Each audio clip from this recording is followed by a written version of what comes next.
Today we are here to localize the COP29. We know that COP29 is taking place in Azerbaijan, Baku, but we know that women are disproportionately affected by climate change, but often they do not get opportunities to take part in global forums such as COP29.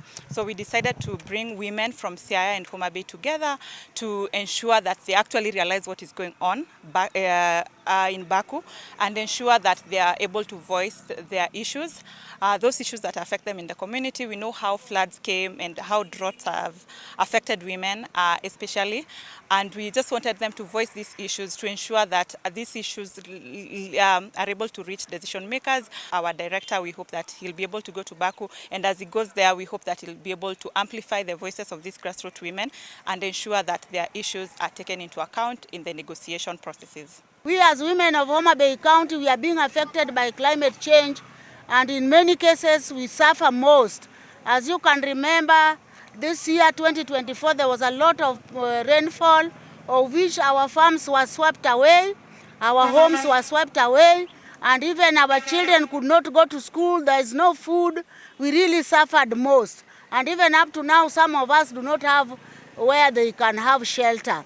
And in that matter, we are requesting the government to see to it that those areas that are being affected by rainfall, always more so floods, they should allocate some money and again identify lands that are a bit higher so that those who are affected can be relocated to those areas and they live there permanently.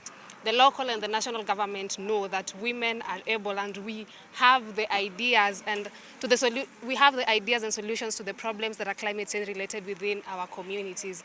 And also another thing is that we are aiming and hoping that as the COP discussions are going on, the government and all the stakeholders that are involved should be aware that the local or indigenous knowledge needs to be married with scientific and the new knowledge for effective solutions for climate change to be achieved. So we're just asking the government to always include women and youth, not as flower people, but as people whose voices and opinions need to be heard, because we know and we understand the challenges that we are facing, and that they should also prioritize marrying the local and the new knowledge for climate change. We are trying to localize the discussion that is happening globally so that the community and specifically the women to understand what is taking place at Azerbaijan in Baku.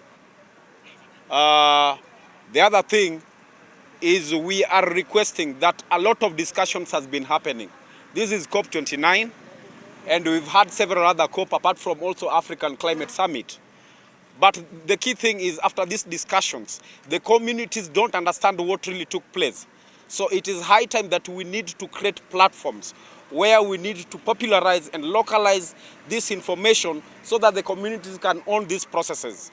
Article 35 of the Constitution talks about access to information. So the moment the communities own this discussion, then definitely when they are doing participation, it will be meaningful participation, and when they prioritize projects, definitely there will be sustainability because they'll be owning such kind of projects. That the little funds that we are getting, especially the FLOCA financing locally led climate actions that are within the communities, we would like to see a lot of transparency and accountability in the already funds that have been issued. We need to see that the communities are in the center stage during public participation, during designing of such kind of project and even implementation, so that we address issues of climate change effectively, so that we build resilience of the communities from the adverse effects of climate change. Musifanye tu mambo zenyu na mambo ya waraia mumewacha. Kwa hii environment munefanya mbaya sana. Tunateseka sana kama sisi ni wamama. Hatuwezi kupata chakula kwa meza. Vijana yetu wanaumia, hawawezi kupata pesa kwa mfuko na chakula mezani.